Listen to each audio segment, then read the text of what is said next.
Elsinta Bandung News and Talk. Terima kasih pendengar dan masih menyimak Elsinta Bandung News and Talk edisi pagi ya. Hari pertama di bulan September 2025. Apa kabar Anda? Mudah-mudahan sehat. Ya, kita melihat situasi negeri kita sedang tidak baik-baik saja beberapa hari ini. Dan pagi ini kami akan bahas berkaitan dengan hal itu. Topik yang kami akan hadirkan diskusi pagi ini adalah Ada Apa Indonesiaku. 3 narasumber yang kami undang hadir on time pagi ini, luar biasa, saya apresiasi. Yang pertama ada Guru Besar Politik dan Keamanan Universitas Padjadjaran, Profesor Muradi SS, MSI, MSc, PhD. Assalamualaikum Prof. Muradi. Waalaikumsalam Kak Niko. Hatur nuhun sudah hadir. Sami-sami. Saya tahu Prof. Muradi sibuk. Kemudian ada Direktur Pusat Studi Kebijakan Negara dan juga dosen Hukum Tata Negara, Fakultas Hukum Universitas Padjadjaran, Dr. May Susanto SH, MH. Assalamualaikum Pak May. Waalaikumsalam. Pertama ke Elsinta ya. Terima kasih. Masih muda ya ternyata ya. Masih muda. Kemudian yang ketiga, ini dosen Fakultas Hukum Universitas Pasundan Bandung, Dr. Maman Budiman SH, MH. Assalamualaikum. Saya panggil Kang Maman ya. Waalaikumsalam warahmatullahi wabarakatuh Kang Niko. Sehat ya? Alhamdulillah. Alhamdulillah. Ya. Kang, ini agak keras mungkin Kang. Oke. Nah, baik. Pendengar, kami tidak cuma live di radio, tidak cuma audio, Pak Muradi, Pak May, Pak Maman, kita juga ada visualnya yang belakang, live Instagram. Kita dada dulu ke netizen yang nonton.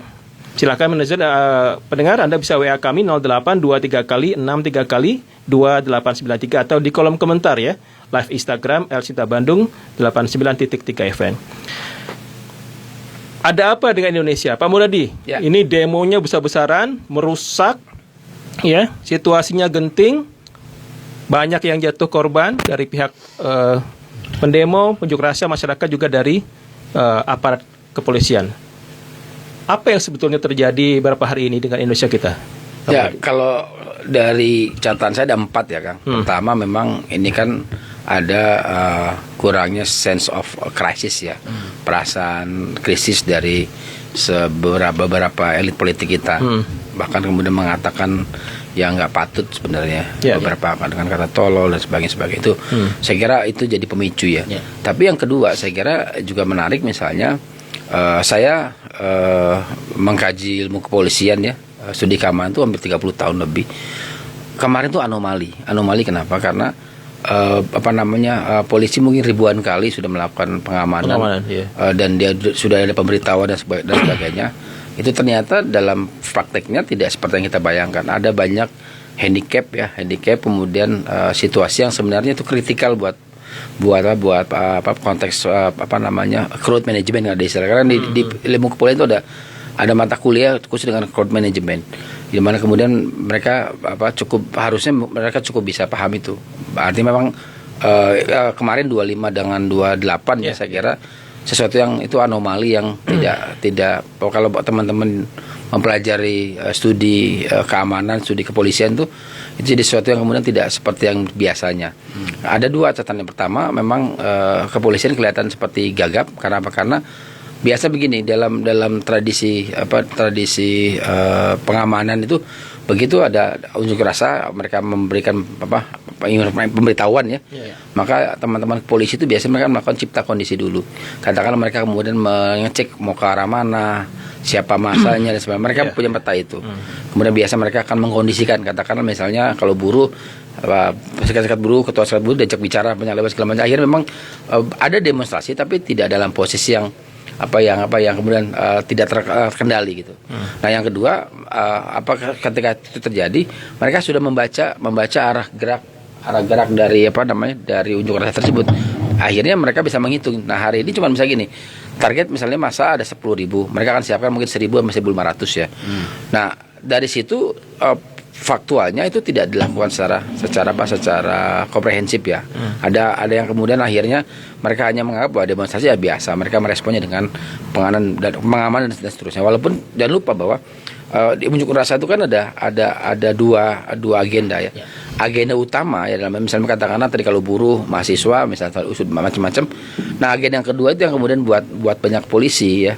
Itu penting untuk dikaji menur. Betul misalnya soal saya nyebutnya kalau istilah kita tuh agenda samping ya. Nah, agenda samping ini yang kemudian ada muncul anarko, ada muncul misalnya grup .co dan sebagainya. Memang punya upaya untuk melakukan langkah-langkah yang mendorong proses tanda kutip menunggangi untuk apa yang menjadi agenda mereka. Kalau kegiatan anarko itu kan pengen rusuh, pengen anti negara dan sebagainya. Itu yang kedua. Nah, yang ketiga, ini jangan lupa bahwa di situ ada unsur non polisi yang kemudian terlibat. Ada teman-teman BAIS, teman-teman BIN, teman-teman intelijen dan sebagainya, teman-teman TNI katakanlah.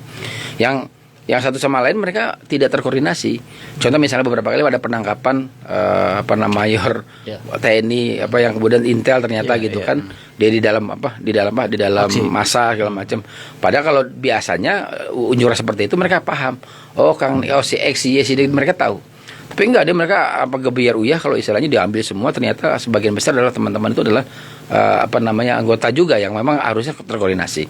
Nah, yang keempat ini yang saya kira menarik. Yang keempat itu ada kemarahan publik yang saya kira juga tersalurkan dalam bentuk unjuk rasa kemarin. Nah, saya nggak tahu apakah kemudian yang keempat ini bisa selesai atau enggak. Karena 3 hari terakhir pemerintah tidak menyelesaikan masalah. Artinya dengan statement berkali-kali, 3 kali saya catat ya, pertama, kedua dan terakhir kemarin Pak Safri, saya kira itu tidak punya masalah. Karena begini, dalam budaya politik kita, kan Niko, teman-teman sekalian, itu kan kita butuh orang yang jadi disalahkan istilahnya ya. Jadi kambing hitam siapa sih dari kita berempat ini gitu. Nah, publik nunggu itu sebenarnya. Jadi mereka nggak terlalu percaya misalnya 7 orang itu akan diadili normal. Betul, mungkin diadili. Mereka sudah etik sudah kalah ya, sudah salah. Pasti akan ada berikutnya, dia akan mengalami pidana karena ada unsur di sana. Tapi publik pengen ada apa lagi kira-kira. Nah, itu yang kemudian ketika dirunut ternyata ada satu yang kemudian alpanya ada misalnya banyak dari kemudian mereka melakukan tindakan yang sebenarnya jauh dari yang kita harapkan sebagai tindakan-tindakan normatif kepolisian ya. Mereka melakukan kekerasan dan sebagainya. Bahwa memang mereka capek, semua capek. Di lapangan mungkin teman-teman yang demonstrasi juga capek gitu. Nah, dari 4 ini kemudian akhirnya bisa ada 2 konsekuensi. Pertama adalah dia akan kemudian makin meluas. Nah, saya khawatir yang pertama ini. Nah, yang kedua adalah situasi kemudian polisi teman-teman publik ini itu akan melakukan eskalatif.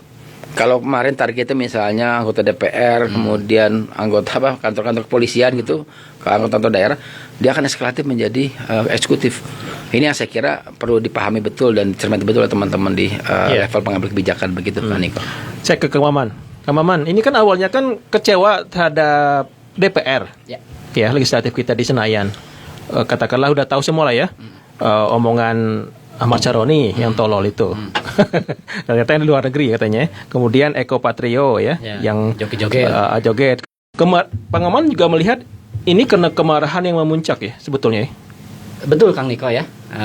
Saya melihatnya justru ketika teman-teman mahasiswa buruh datang ke Dewan gitu ya, harusnya kan hadir ya, mengajak dialog. Ini pada kemana ini teman-teman di DPR ini ya?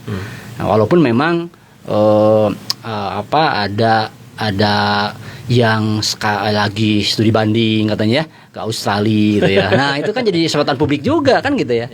Nah, kalau seandainya dialog aja ya, barangkali dari tingkat pusat teman-teman di DPR, di DPRD, barangkali ya emosi itu tidak akan terlalu kuat lah gitu ya. Nah, dengan begitu otomatis kan ya mau tidak mau negara itu seperti kalah kayak ya saya seperti kalah dengan melihat ini.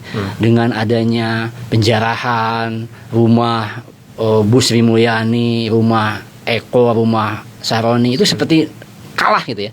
Padahal kita negara hukum, restart bukan mastat lah gitu ya. Ini kemana ini? Jadi barbar ya kemarin ini? Barbar gitu ya. Saya melihatnya bukan berarti saya tidak setuju demonstrasi, bukan gitu ya. Tapi persoalannya efek dari itu. Memang saya melihatnya negara gagal gitu ya. Melihat ini. Nah, sekarang saya melihat di Polda Jawa Barat ya. kan sudah ada yang ditangkap sekitar 120-an dan memang 20 sudah dibebaskan. Itu kan harus diproses hukum memang kan gitu ya. Kalau memang terindikasi gitu ya, ada pelanggaran-pelanggaran hukum di sana, terutama pelanggaran pidana ya.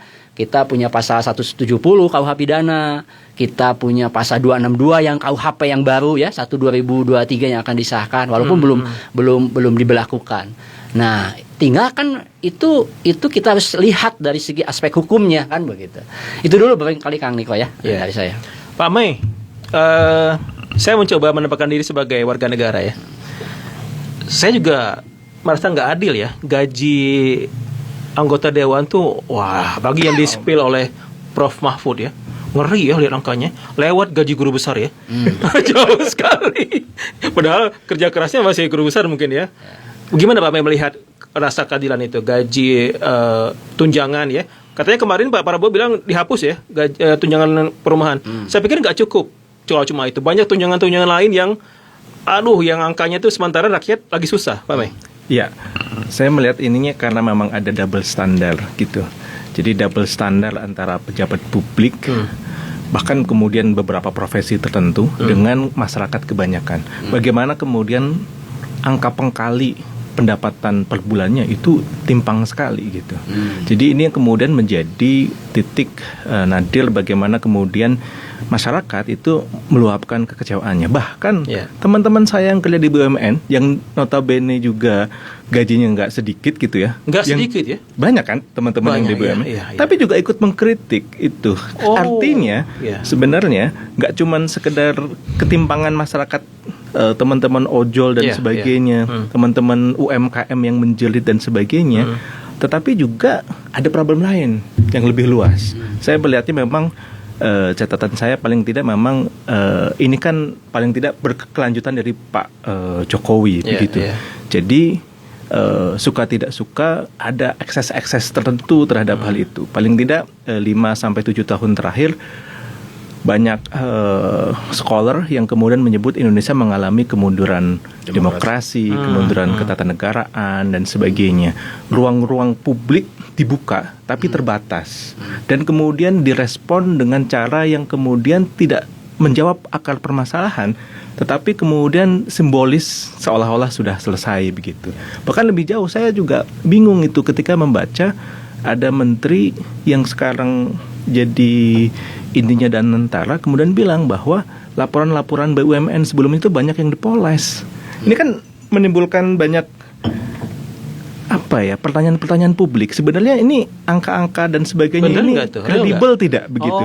Sehingga kemudian kalau kita bisa lihat lebih luas lagi gitu, ada ketimpangan, ada kredibilitas dan integritas publik yang kemudian membuat momentum untuk kemarin kritik terhadap DPR khususnya. Sebenarnya dia kan arahnya nggak cuma ke DPR itu, ke eksekutif juga, ke negara semuanya gitu. Karena catatan kami di Departemen HTN Unpad itu sebenarnya kita mengarah ke crown presidentialism. Apa tuh? Semacam presidensialisme rasa mahkota.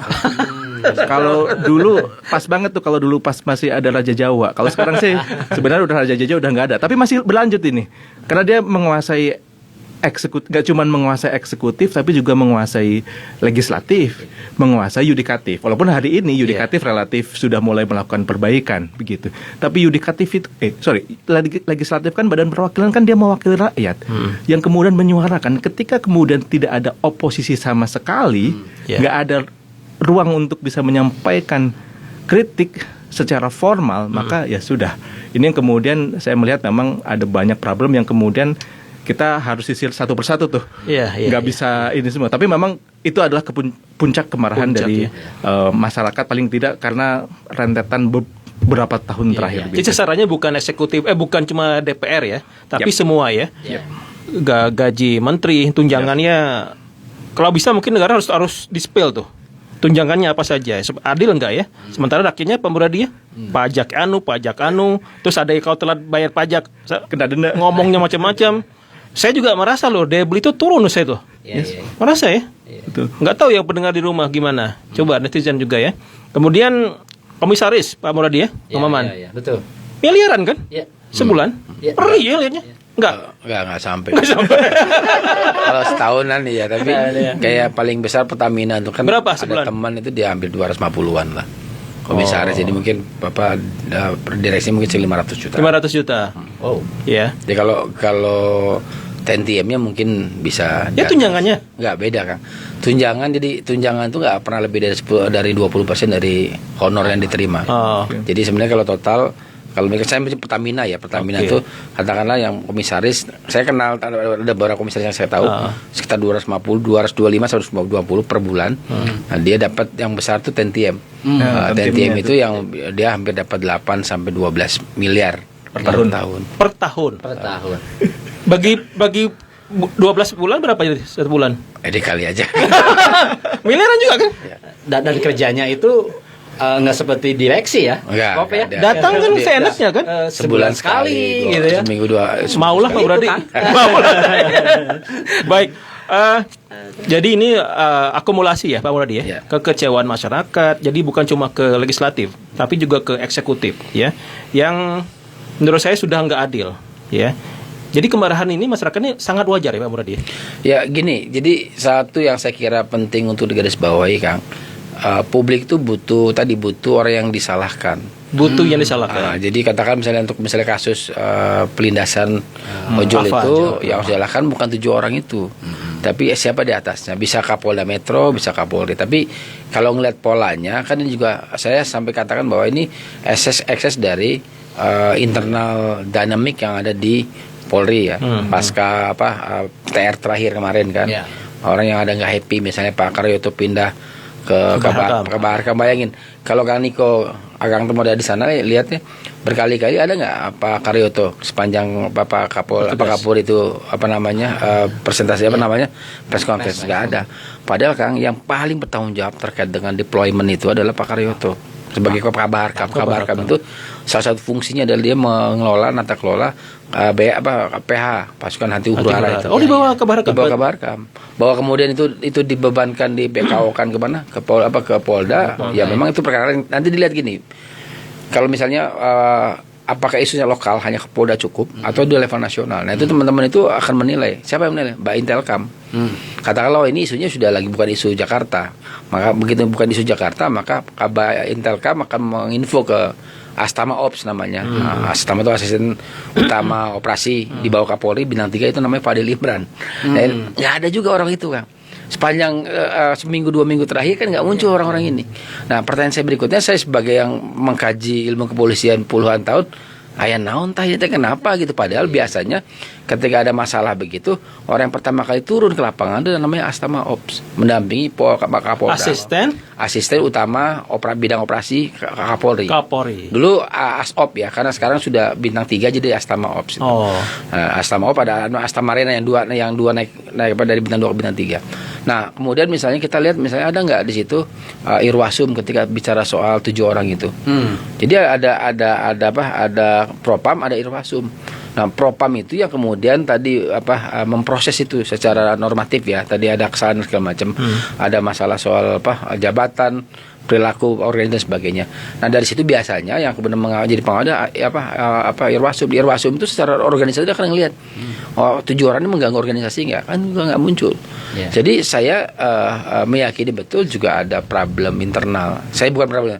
Saya nyebutnya dinamika internal yang ada di kepolisian. Dia memang akhirnya kelihatan sekali misalnya saya nyebut misalnya ujung pangkal yang kemudian saya khawatirkan ketika misalnya orang yang nggak pernah jadi Kapolda ya tiba-tiba jadi Kapolda Metro.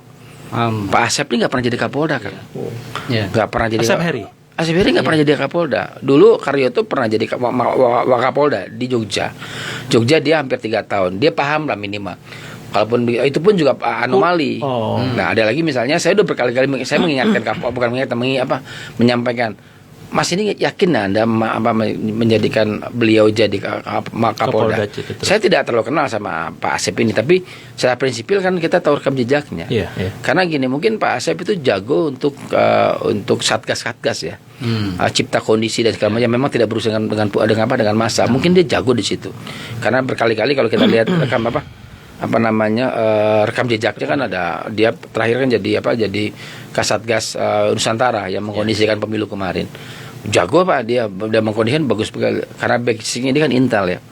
Tapi begitu kemudian dia bicara soal crowd management, itu kelihatan kok yang bersangkutan tidak terlalu cukup cukup cakap ya. Cukup cakap untuk bisa menilai. Contoh begini misalnya, saya ngikuti misalnya demonstrasi 2019 pas pemilu. Terus ngikuti demonstrasi misalnya kemarin yang Indonesia Darurat. Itu Kapoldanya itu di belakang Pak ada. Jadi cuma begini dia akan lihat bersama dengan Binops ya. Kabin Ops gitu di belakang lihat, dia akan lihat, perhatikan. Saya kemarin sepanjang hari Senin itu nggak ada beliau. Ada tapi mungkin memantau di tempat yang lain. Artinya apa sebenarnya? Ada karakteristik yang berbeda. Bahwa kita paham bahwa Kapolda ini jago di bidang sifatnya cipta kondisi ya, satgas kali, tapi tidak dalam posisi bisa sebagai Kapolda. Nah ini terjadi juga di Jawa Tengah. Misalnya Pak Ribu tuh nggak pernah jadi Kapolda, tiba-tiba ujung-ujung jadi Kapolda Jawa Tengah, yang sebenarnya secara prinsipil kan di Jawa nih, di luar Banten sama Jogja ya, itu kan Kapolda mantap ya. Jadi bintang 2 yang sudah 2-3 kali jadi Kapolda di tempat lain. Nah sekarang itu diacak-acak oleh Kapolri katakanlah. Saya bilang berkali-kali, Anda yakin menempatkan kenapa? Karena kondisi Jakarta itu dinamik betul. Pak Tito butuh hampir 6 tahun jadi Kapolda Papua untuk bisa akhirnya menjadi Kapolda di mana? Di Jakarta. Anda bayangkan itu yang kemudian dilakukan. Atau misalnya sebelumnya kita nyebut misalnya Karyoto butuh 3 tahun dia di Jogja, walaupun dinamiknya nggak terlalu. Tapi kan dia mengikuti misalnya katakanlah bentrok mahasiswa Papua segala macam kan ada sempat ngalamin di beliau ada ngalamin. Jadi ada excuse lah. Tapi begitu kemudian ini saya kira saya menemukan misalnya keganjilan itu ternyata karena Pak Asep Pak Kapolda yang sekarang itu tidak punya rekam jejak sebagai Kapolda sebelumnya. Itu yang akhirnya membuat dia terlihat gagap dan terlihat tidak terlalu cakap untuk menata kelola manajemen crowd manajemen keramaian yang memang biasanya itu menjadi ujung tombak polisi ya di banyak tempat begitu kan. Emang nggak mudah ya jadi Kapolda ya. Apalagi Kapolda nomor 1 kan? Nomor 1. Oh iya. Tipe ya. Ya, kalau istilah di internal polisi itu kalau Kapolda Metro itu 2,5 jenderal Pak. Udah jenderal bintang 3 sedikit lagi ya. Jadi kalau tiba-tiba ada Kapolda Metro tiba-tiba dia jadi bintang 2 lagi pasti ada masalah. Nah, saya nggak usah cerita itu banyak diskusi lagi. Jadi selalu begitu bintang 3 bintang 2 bisa naik dia bintang 3 gitu. Iya. Kang Maman, kemarin kan kita dengar bersama statement dari Pak Presiden Pak Prabowo. Saya gak kecewa saya sih. Gak menjawab tuntutan menurut saya. Menurut Kang Maman gimana? Setuju kan? Nah itu ya, bahasa saya itu Pak Presiden normatif gitu ya, cari aman, nah gitu ya. Dia seperti sungkan kalau ingin memutuskan, taruhlah ini yang bertanggung jawab tadi kata Pak Muradi dengan kondisi saat ini adalah Pak Kapolri gitu ya. Nah, kita akan copot lah gitu ya. Nah, kalau tadi kita ngobrol di luar memang kan budaya kita. Kalau di Jepang memang kan kalau ada budaya malu kan gitu ya. Kalau kita nggak ada kan gitu ya. Saya pernah baca buku di sistem teori hukum itu ada anak Jepang namanya Ganbaru. Dia habis kehilangan keluarganya, kemudian dia ngantri untuk mendapatkan sesuatu. Kemudian si polisi Jepang itu gitu ya menyuruh anak itu ke depan. Dia katakan itu 6 tahun si Ganbaru ini saya dia belajar disiplin, saya diajarkan disiplin. Dia ngantri gitu ya. Nah, kalau seandainya itu dilakukan di Indonesia, insya Allah kan begitu ya. Makanya kan saya mengutip juga tujuan hukum itu selain ada kepastian, kemanfaatan, keadilan gitu ya, ada juga ketertiban. Nah, saya melihat Pak Presiden tidak menyelesaikan masalah ini, ya. Malah saya dapat berita-berita sekarang minggu ini itu teman-teman mahasiswa, teman-teman buruh ya, aktivis-aktivis itu sudah menskenariokan akan terjadi proses gitu ya, demonstrasi yang besar-besaran. Masih berlanjut. Dan di kampus kami di Taman Sari kan kebetulan depan Unisba kan gitu ya. Itu saya dapat WA dari kepala biro kemahasiswaan Unpad gitu ya, Kang Maman gitu kan ini. Apakah ada tempat di kampus Taman Sari yang bisa dijadikan tempat begini kan gitu ya.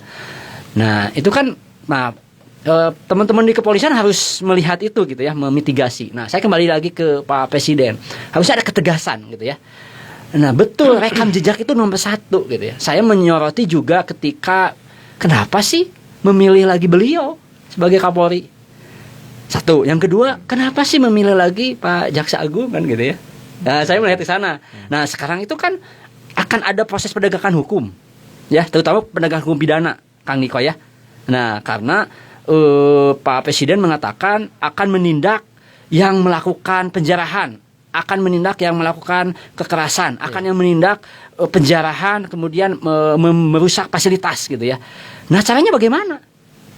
Ini yang harus kita pikirkan. Proses penegakan hukum pidana, kebetulan saya di bidang hukum acara pidana gitu ya. Bagaimana proses penegakan? Proses penyidikannya bagaimana? Kan gitu ya. Nah, ini kan harus dijelaskan secara detail oleh Pak Kapolri. Nah, tentu bekerjasama dengan Kabar Reskrim barangkali ya, atau melakukan proses penyuluhan intervensi kan gitu ya. Nah, ini tidak ada. Nah, malah sekarang itu dilakukan patroli, Kang Niko. Patroli gitu ya, yang dilakukan oleh TNI, oleh kepolisian. Ini darurat militer ini gitu kan. Pertanyaan publik kan begitu kan gitu ya. Padahal bukan itu esensinya. Kan gitu ya. Apa esensinya? Esensinya tadi ada perilaku anggota dewan, ada perilaku pejabat eksekutif. Kita bayangkan ada menteri, ada wamen yang menjabat di komisaris double gitu kan ya. Sementara kehidupan ekonomi masyarakat, teman-teman ojol untuk mendapatkan 100.000 per hari itu diabaikan. Segernya kan begitu kan. Pak Wamen ada sekitar berapa? 53 Wamen itu kan. Gemuk sekali Pop ya sekarang itu. Itu akar masalahnya. Akar masalahnya menurut saya. Yang itu tidak dideteksi oleh Pak Presiden gitu ya. Ini apa namanya ya? Pembisik-pembisiknya barangkali. Nah, pimpinan DPR kemana nih? Ya, di kita mah siap. Itu Kang Niko. Iya. Jadi tidak menyentuh esensi. Pak Mai setuju? Sepakat. Saya tambahkan soal konteks hukumnya. Jadi kalau ini selalu saya sampaikan ke mahasiswa, ke kolega dan sebagainya. Jadi hukum itu kita pahami sebagai sesuatu yang mengikat, sesuatu yang memaksa. Karena apa? Ya karena ada negara di situ, ya kan? Demi apa? Demi keadilan, demi ketertiban, kepastian dan sebagainya. Berbusa-busa orang hukum akan ngomong gitu. Tapi itu sebenarnya karakter utama hukum pidana, kan? Hukum pidana itu negara ketemu rakyat. Rakyatnya nyuri, rakyatnya bikin onar, negara menyelesaikan. Sekarang yang jadi masalah negara dengan ketemu negara. Sederhana. Ketika kemarin Afan itu ditabrak, dilindas. Bagaimana prosesnya? Gak sedikit yang kemudian apa istilahnya? Sanksi terhadap proses itu. Itu yang pertama. Lebih jauh misalnya. Sederhana deh. Kalau kita masyarakat sipil melakukan pelanggaran lalu lintas, Pak Polisi dengan mudah tilang. Pertanyaannya, kalau yang melakukan pelanggaran adalah Pak Polisi sendiri, apakah akan sama? Apakah akan sama? Negara ketemu negara. Itulah kenapa kemudian hukum tata negara itu selalu dimensinya bukan seperti hukum pidana. Karena hukum pidana negara ketemu rakyat. Nah, sementara hukum pidana ini pun negara tadi butuh karakter yang dia bermartabat, berwibawa. Hari ini negara mulai mengarah ke tidak berwibawaannya. Karena kenapa? Karena tadi ada problem di level kenegaraan tadi. Nah, karena kalau kembali ke konteks hukum tata negaranya, kenapa kemudian hukum tata negara itu konsepnya bukan sanksi pidana? Karena nggak mungkin memberikan sanksi kepada sesama pejabat dan sebagainya. Karena itu mekanismenya checks and balances, saling kontrol, saling mengawasi. Ada proses fasabukul khairat misalnya, ada proses watawasobil haq, watawasobil sober misalnya gitu, dan sebagainya misalnya. Yang itu hari ini kita tidak temukan.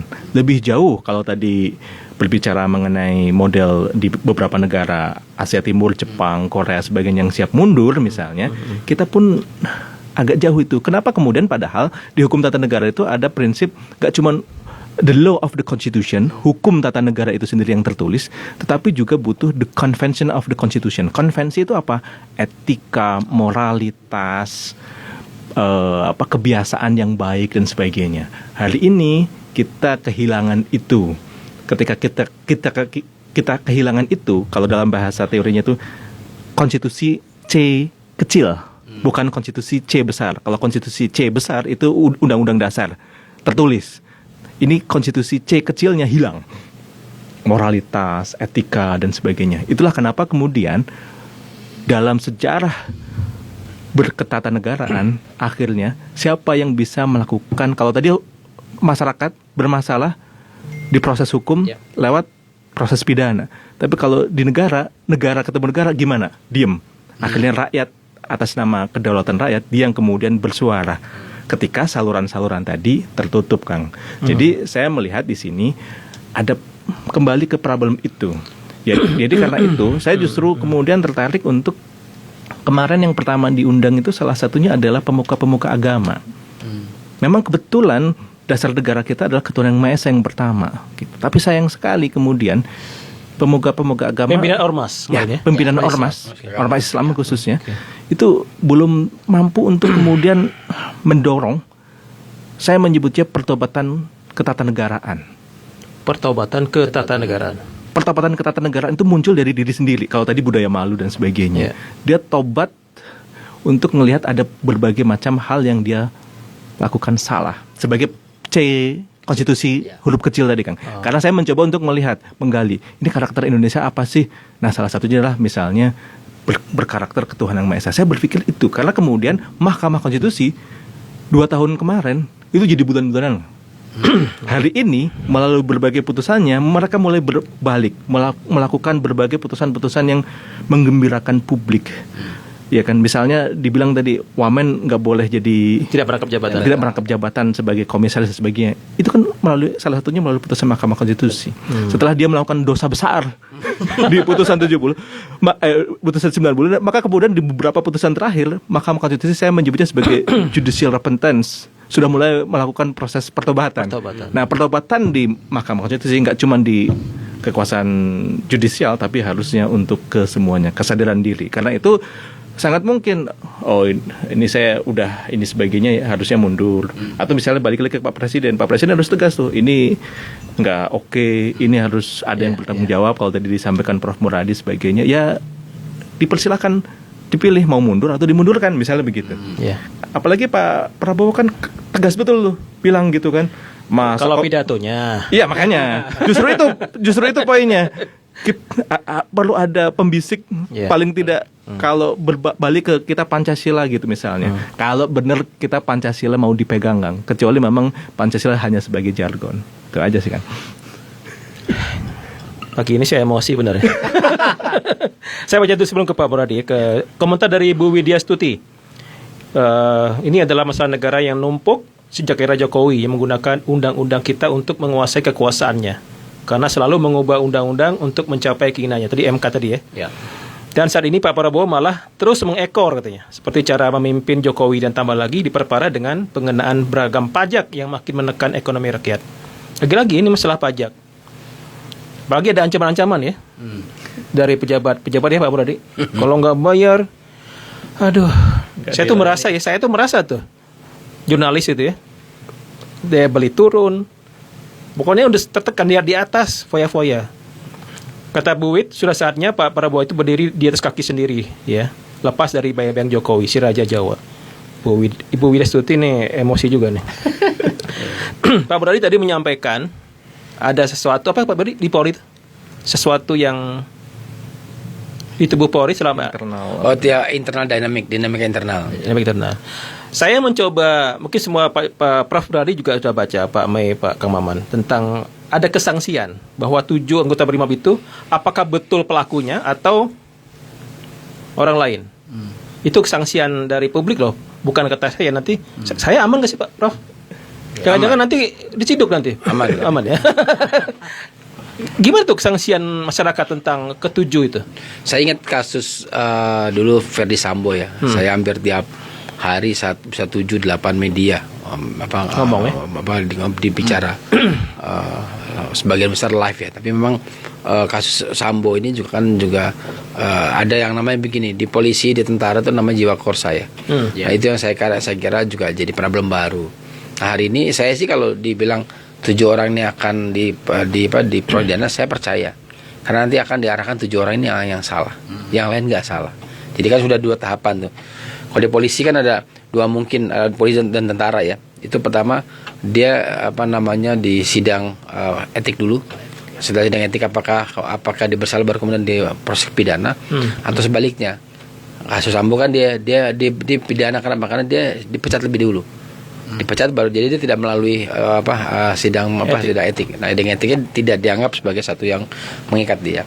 Nah, dalam 7 hal tadi, 7 orang 7 nama, saya percaya betul mereka akan diadili, akan ditanda kutip dibebankan, bukan korban, dibebankan untuk memikul tanggung jawab kesalahan gitulah.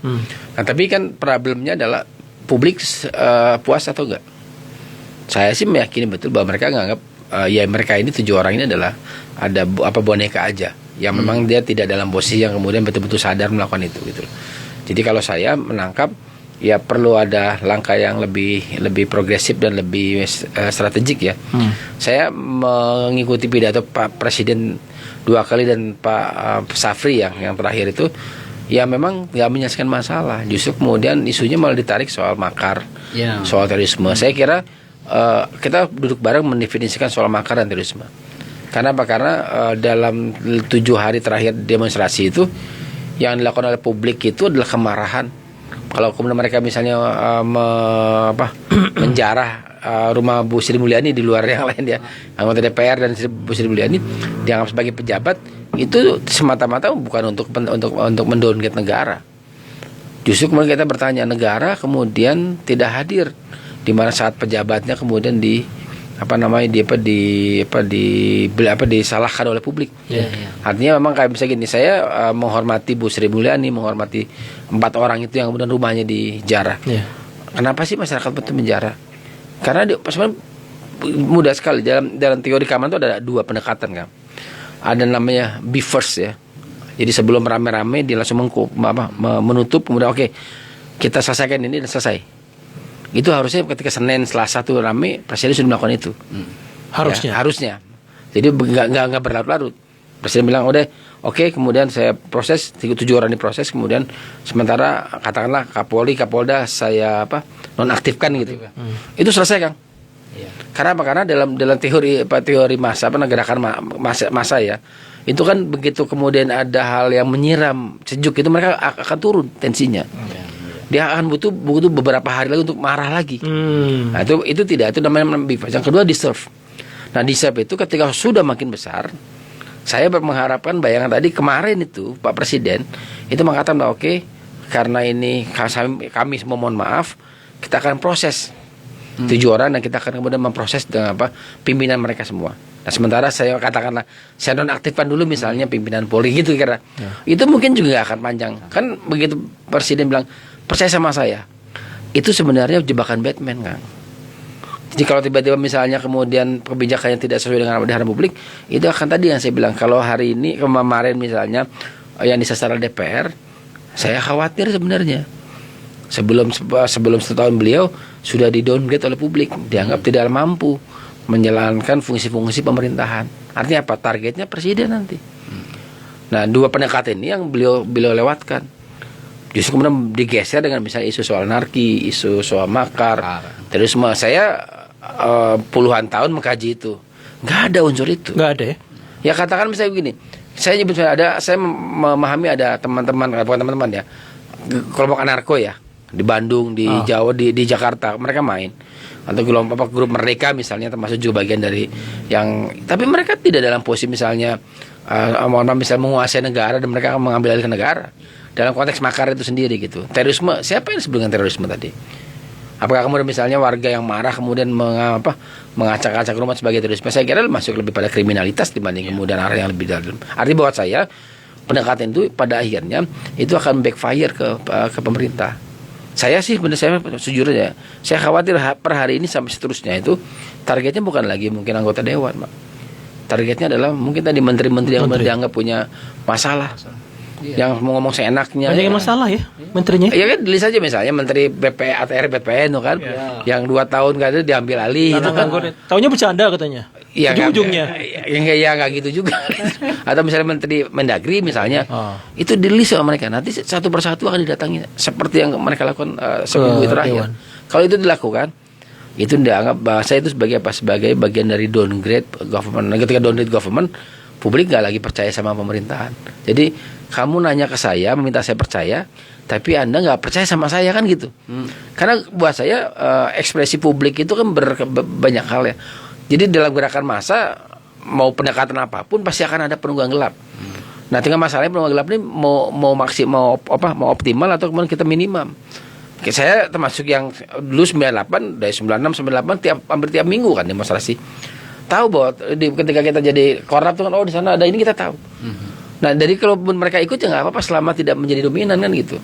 Nah, kondisi hari kemarin ketika kemudian orang menjadi marah karena kondisinya tidak direspon secara baik. Tadi yang be first tadi. Ini nggak jalan ini Kang. Saya kalau ini jalan sudah selesai hari Rabu, kami sudah nggak ada masalah. Tapi kan itu mau dibilang ini anarkis segala macam dikejar segala macam. Wah, mereka jadi makin marah. Artinya buat saya kebijakan politik itu jauh lebih bisa kemudian dipahami oleh publik kalau kemudian kebijakan itu langsung menyentuh permasalahan. Hari ini kemarin ada tiga kali pidato beliau, saya lihat belum sampai pada level itu. Justru kemudian menyalahkan publik yang dianggap anarki dan sebagainya seperti itu. Kapolri harusnya mundur ya, Bro? Saya sih dengan gini dalam proses jabatan publik terutama di bidang keamanan ya, polisi, tentara, BIN itu maksimal 3 tahun kan. 4 tahun tuh bonus. 3 tahun sekarang sudah berapa tahun? Udah mau jalan 6 tahun ini. Wow. Kelamaan. Ya terakhir kan 5 tahun tuh Januari 2025 kan, beliau diangkat 2020 Januari. Harusnya beliau sudah selesai 3 tahun. 3 tahun selesai, 3 tahun. Kenapa 3 tahun? Ada dua pendekatan. Pertama soal regenerasi. Ini orang antri karena di polisi udah belum mau merubah usia kan. Ketika mereka narik RUU Polri, saya meyakini mereka nggak akan mau merubah usia. Udah 58 tahun, maksimal 60 tahun ketika presiden membutuhkan untuk posisi jabatan strategis tertentu. Tapi di luar itu mereka nggak mau. Artinya apa? Pak Sigit ini udah kelamaan, dia sudah melewati banyak angkatan yang memang harus punya kesempatan untuk memimpin, jadi tidak. Jadi maksimal 3 tahun. Begitu lebih dari 3 tahun ya tadi akan ada terjadi yang dinamakan sebagai bagian dari tidak regenerasi. Yang kedua Kang, itu Pak di keamanan itu kan kita selalu mengatakan bahwa setelah 3 tahun dia akan mengalami kejenuhan dalam praktek-praktek kebijakan pengamanan. Nah, itu yang kemudian kita baca betul. Itu polanya mirip sama seperti itu, dan begitu itu orang membacanya, oh ternyata beliau tidak bisa inovatif. Isu misalnya pakai policing 4.0 ya, yang lebih IT minded juga nggak bisa dipraktekkan karena praktek itu tidak dalam posisi yang sama yang kita bayangkan sebagai regenerasi dan sebagai supaya kemudian ada refreshment dan inovasi dalam praktek-praktek keamanan pemolisian tadi seperti itu kan. Kang Maman setuju Pak Polri turun? Setuju Kang. Karena kan dalam sistem peradilan pidana gitu ya, saya masuk ke sana gitu ya. Kepolisian, kejaksaan, pengadilan, lapas, advokat itu kan jadi bagian sistem peradilan pidana, dan itu memang harus ada waktunya lah gitu ya. Nah, saya masuk ke proses penegakan hukum terhadap 7 anggota BRIMOB ini. Nah, kamu yakin nggak itu pelakunya sesungguhnya? Iya, ini kan publik melihatnya gitu ya. Okay. Ini benar kayak tidak seperti anggota polisi kan gitu ya. Saya melihatnya gitu ya. Ini benar anggota BRIMOB gitu ya. Nah, saya masuk ke proses penegakan hukum pidana. Kan kita sebetulnya dalam hukum acara pidana itu mengenal asas diferensiasi fungsional. Masing-masing punya kewenangan antara kepolisian, kejaksaan, pengadilan kan gitu ya. Nah, saya mencoba harusnya memang tidak diferensiasi fungsional tapi dominus litis. Jaksa gitu ya. Jaksa juga pengendali perkara karena kan akan yang akan mempertanggungjawabkan di persidangan jaksa. Nah, ini tidak dilakukan gitu ya. Memang KUHAP-nya harus ada revisi kan gitu ya. terutama saya kan gitu ya, saya mencobanya, ini sudah usang 881 itu KUHP gitu ya. Nah, ini kan kejaksaan seolah-olah percaya saja berkas nanti yang akan dilimpahkan oleh teman-teman di kepolisian gitu ya. Nah, kalau asas dominus litis itu diterapkan, jaksa berperan aktif, ikut melakukan penyelidikan, ikut melakukan penyidikan, kan begitu ya? Oh, bisa ya? Bisa kalau dominus litis, kan gitu ya. Karena sekali lagi akan mempertanggungjawaban perkara nanti di pengadilan. Nah, ini jadi persoalan juga. Kan asas peradilan pidana dalam hukum acara pidana itu cepat, biaya murah, sederhana gitu kan ya. Nah, ini kita gimana nih gitu, proses penegakan hukum pidana terhadap 7 orang ini ya. Kan bisa saja kan tanpa melakukan hal-hal yang SOP yang ada di kepolisian, karena ini sudah jelas-jelas pidana kan gitu ya. Di BAP saksinya sudah jelas, dilimpahkan kejaksaan menyatakan lengkap berkas perkara, kemudian disidangkan dalam waktu 3 minggu atau 1 bulan barangkali gitu ya, sudah benar ini melakukan tindak pidana, apakah kelalaian atau disengaja kan gitu kan ya. Nah, sekarang justru publik melihatnya harus ada Kompolnas, harus ada Komnas HAM. Itu kan lagu lama Kang Niko ya gitu ya. Kasus-kasus selama ini yang ditangani oleh teman-teman di kepolisian, apalagi yang menyangkut kan gitu ya internal, itu prosesnya lama. Penembakan kilometer berapa? 50. Itu kan kemana tuh kan gitu ya, hilang di telan bumi kan gitu ya. Nah, apakah seperti itu? Nah, ini jadi persoalan di proses penegakan hukum pidana. Ini juga masalah-masalah yang numpuk ya? Ya, masalah-masalah numpuk. Bikin gitu. Masyarakat akhirnya apa ya, bahasa Sunda, membuncah lah ya? Ya, saya melihatnya begini Kang Niko. Saya kok lembaga kepolisian dicaci maki kan begitu ya oleh masyarakat, entah itu mahasiswa, entah itu kaum anarko, entah itu buruh gitu kan. Tapi saya mendengarnya kan gitu ya, kok seperti itu kan gitu ya. Padahal coba kalau nggak ada kepolisian di negara ini nih, wah, lebih kacau. Lebih kacau kan begitu ya. Kita tetap butuh ya. Kita tetap butuh, tapi tadi kata Pak Muradi kan gitu ya, 6 tahun sudah terlalu lama gitu kan ya.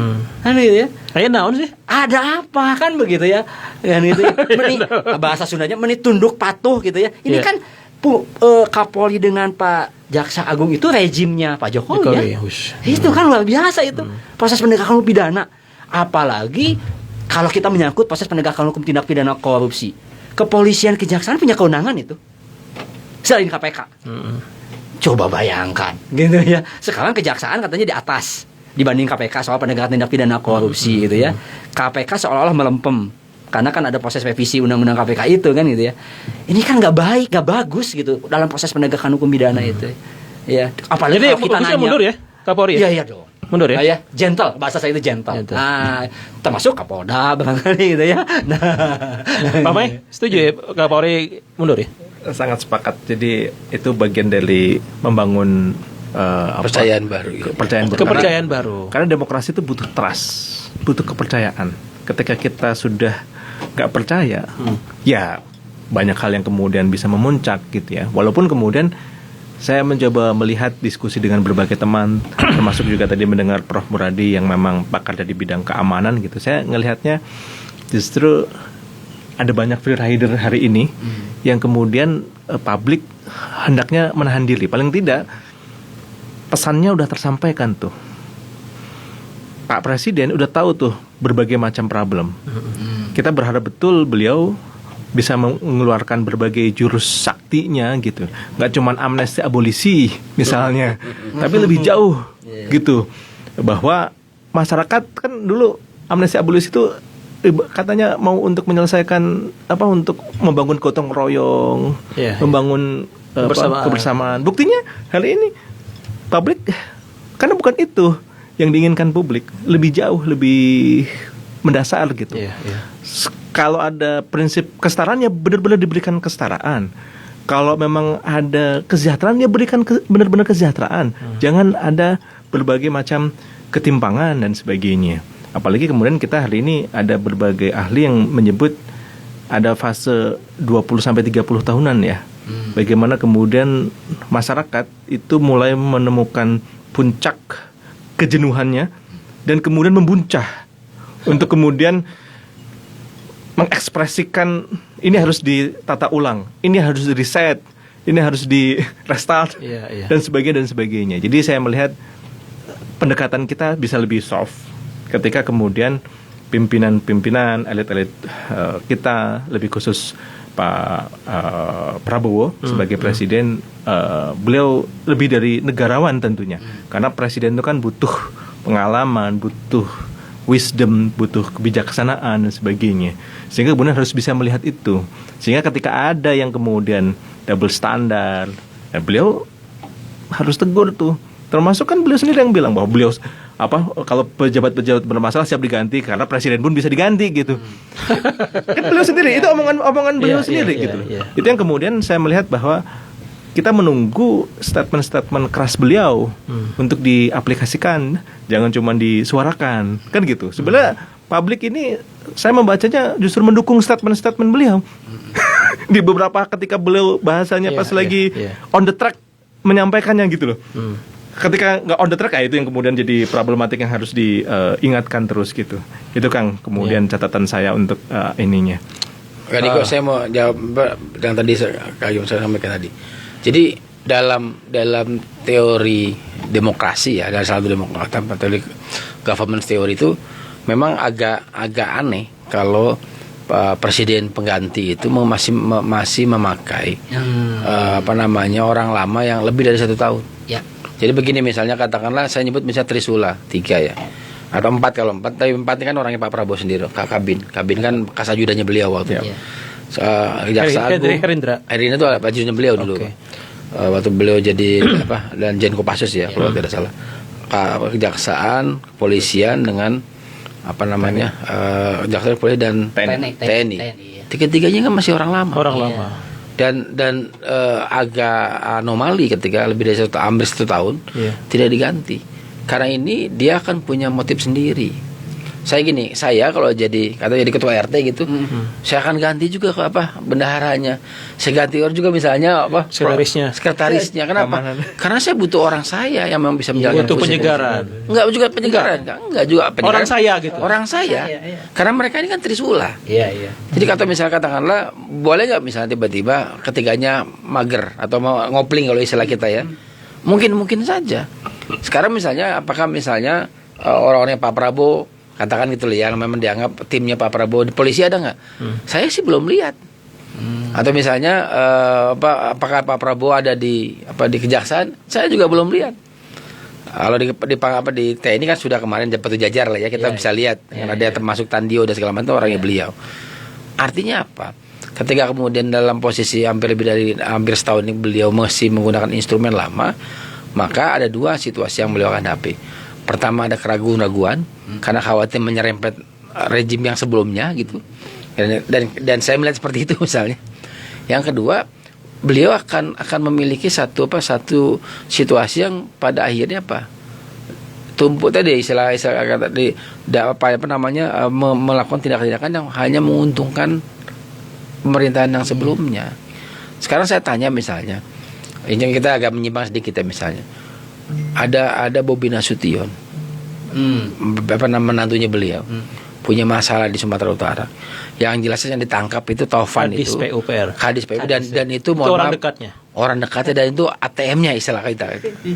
Itu sampai hari ini belum diproses kan? Itu kenapa sih kira-kira? Pernah kan tangannya kejaksaan sekarang. Hanya KPK ya? Kejaksaan. Kenapa nggak digarap? Ini pertanyaan serius sebenarnya publik yang tadi disampaikan teman-teman sebelumnya gitu. Yang kedua misalnya, apakah kemudian ada keberanian sedikit untuk bisa melakukan langkah-langkah yang sifatnya jauh lebih progresif kan, untuk mengatakan ini loh pembeda saya dengan rejim sebelumnya. Itu yang nggak terjadi Kang Niko. Ya. Kita jeda dulu ya. Nanti kita akan sambung. Pendengar ingin komentar silakan ya. WA kami 0823 kali 63 kali 2893. Kami segera kembali.